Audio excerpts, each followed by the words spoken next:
అమాత్య పదవి ఇస్తానని మాటిచ్చారు. చివరికి ఊరించి ఉసూరుమనిపించారు. సామాజిక ఫ్యామిలీ ఈక్వేషన్స్ చూపెట్టి బడా నేతకు బిగ్ హ్యాండ్ ఇచ్చారు.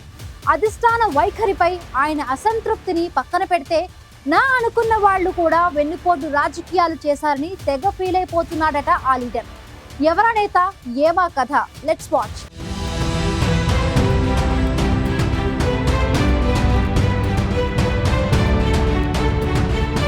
ఫైర్ బ్రాండ్ కోమటిరెడ్డి రాజగోపాల్ రెడ్డికి మళ్లీ నిరాశ ఎదురైంది. ఈసారి కూడా ఆయనకి క్యాబినెట్ బెర్త్ దక్కలేదు. అమాత్య పదవికి అన్ని విధాల అర్హుడైన సామాజిక ఫ్యామిలీ ఈక్వేషన్స్ రాజగోపాల్ రెడ్డిని దెబ్బ కొట్టాయి. ఆల్రెడీ ఉమ్మడి నల్గొండ జిల్లా నుంచి రెడ్డి సామాజిక వర్గం నుంచి కోమటిరెడ్డి వెంకటరెడ్డి, ఉత్తమ్ కుమార్ రెడ్డి మంత్రులుగా కొనసాగుతున్నారు. ఇదొక ఈక్వేషన్ అయితే, రాజగోపాల్ రెడ్డి సోదరుడు వెంకటరెడ్డి క్యాబినెట్లో కొనసాగడం వంటి ఫ్యామిలీ ఈక్వేషన్ కూడా ఆయనకు పెద్ద మైనస్ అయింది. దాంతో ఈసారి కూడా రాజగోపాల్ రెడ్డిని పక్కన పెట్టక తప్పలేదు. మాట ఇచ్చి కమిట్మెంట్ తీసుకుని ఇప్పుడు ఈక్వేషన్ సాకు చూపితే ఎలా అని హైకమాండ్ తీరుపై రాజగోపాల్ రెడ్డి అలకపానుపు ఎక్కారట.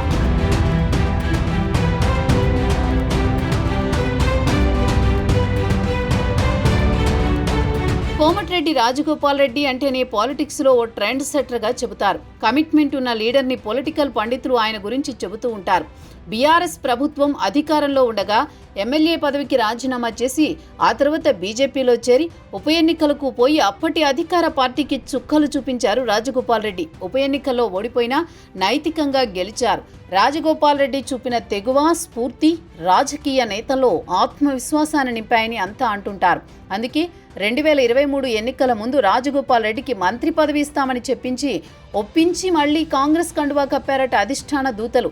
తీరా పార్టీ అధికారంలోకి వచ్చాక అన్న వెంకటరెడ్డిని మాత్రమే క్యాబినెట్లోకి తీసుకుని తమ్ముణ్ణి హోల్డ్లో పెట్టారు. ఆ తర్వాత పార్లమెంట్ ఎన్నికల సందర్భంగా మరోసారి హామీని గుర్తు చేసి రాజగోపాల్ రెడ్డిలో ఆశలు రేపింది అధిష్టానం. భువనగిరి పార్లమెంటు స్థానాన్ని గెలిపిస్తే మంత్రి పదవి గ్యారంటీ అని రాజగోపాల్ రెడ్డికి వర్తమానం పంపింది.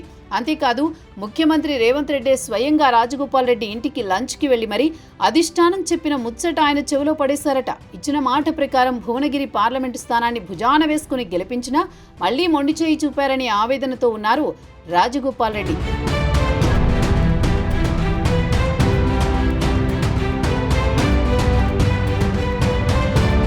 కాంగ్రెస్ అధిష్టానం మాట తప్పడానికి కారణాలేమైనా మంత్రి పదవి విషయంలో దగ్గరి వాళ్లే వెన్నుపోటుదారులుగా మారారని రాజగోపాల్ రెడ్డి బాధపడిపోతున్నారట. ఆ మధ్య జానారెడ్డిని టార్గెట్ చేస్తూ సంచలన వ్యాఖ్యలు చేశారు కోమటిరెడ్డి బ్రదర్. తన మంత్రి పదవి విషయంలో పెద్ద ఆయన ధర్మరాజు పాత్ర పోషిస్తాడనుకుంటే ధృతరాష్ట్రుడి అవతారం ఎత్తారని డైరెక్ట్గానే సెటైర్లు వేశారు. సోదరుడు వెంకటరెడ్డి కూడా తన మంత్రి పదవి విషయంలో అధిష్టానాన్ని ప్రశ్నించలేదని ఫీల్ అయిపోయారట. తమ్ముడు రాజగోపాల్ రెడ్డి పార్లమెంటు ఎన్నికల సందర్భంగా కోమటిరెడ్డి బ్రదర్స్ నలుగురు కాదు పంచ పాండవులంటూ చామల కిరణ్ కుమార్ రెడ్డిని కూడా కలుపుకుని భుజానికెత్తుకున్నారు రాజగోపాల్ రెడ్డి. అప్పటిదాకా బీజేపీ వైపు ఉన్న భువనగిరి పార్లమెంటు స్థానాన్ని తన రాజకీయ చతురతో హస్తం వైపు మళ్లించారు. ఈ విషయాన్ని రేవంత్ రెడ్డే కాదు అధిష్టాన పెద్దలు కూడా ఒప్పుకున్నారు. మొన్నటికి మొన్న యాదాద్రి బహిరంగ సభలో ఈ అంశాన్ని ప్రస్తావిస్తూ రాజగోపాల్ రెడ్డిని ప్రశంసలతో ముంచెత్తారు రేవంత్ రెడ్డి.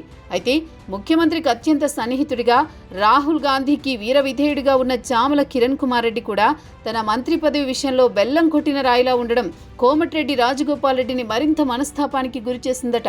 పాలిటిక్స్లో ఎంత సీనియారిటీ ఉన్నా కొన్ని ఈక్వేషన్స్ అవకాశాలకు గండి కొడతాయి.